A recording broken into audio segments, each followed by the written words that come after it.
ধানমন্ডি স্টারে আমি একটু দুপুরে খাওয়া দাওয়া করতে, সেখানে কাস্টমার দরজা মাংস দিচ্ছে, আমি সাধারণ একটু কাস্টমার, আমি বলার পরে ওরা আমাকে মারছে।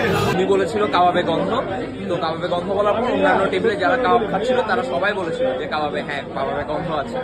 তো এরপর উনি বলেছে যে আমরা মানে এটাকে মানে আপনি খেয়ে দেখেন দরকার হলে মানে কাবাবে গন্ধ কিনা। তো ম্যানেজার যখন একটু নারাজ হচ্ছিল তো তখন উনি একটু ওভার রিয়েক্ট করে, যেটা সত্যি কথা একদম। তো উনি একটু ওভার রিয়েক্ট করে উঠে এসে ম্যানেজারের কাছে আসে। তো ম্যানেজারের তখন মাথা গরম হয়ে যায়, ম্যানেজার তখন সব বয়দেরকে মানে টানা বেল দিতে থাকে আমি দেখি।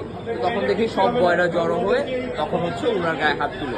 ইভেন এরপর আমরা উনারা এই ঘটনা শেষ হওয়ার পর আমরা কিন্তু তখন সবাই মিলে প্রোটেস্ট করেছি এবং আমি বলেছি যে আচ্ছা উনি যেটা করেছে ওভার রিয়েক্ট করেছে, অবশ্যই উনি ওভার রিয়েক্ট করেছে, একটু ওভার রিয়েক্ট করে উঠে এসেছে ঠিক, কিন্তু তার মানে এই না যে একটা কাস্টমারকে সবাই মিলে জড়ো হয়ে এভাবে গায়ে হাত তুলবে, এটা কখনোই হতে পারে না। উনি ওভার রিয়েক্ট করেছে, ওটার সাথে আমরা ঠান্ডা মাথায় এটা অবশ্যই সলভ করা যেত, বাট এটা ওনারা করেনি, এটা অনেক ভুল কাজ করেছে। এবং ওনারা চলে যাওয়ার পর, ঘটনা শেষ হওয়ার পর আমরা সবাই মিলে ওইটা প্রোটেস্ট করেছি।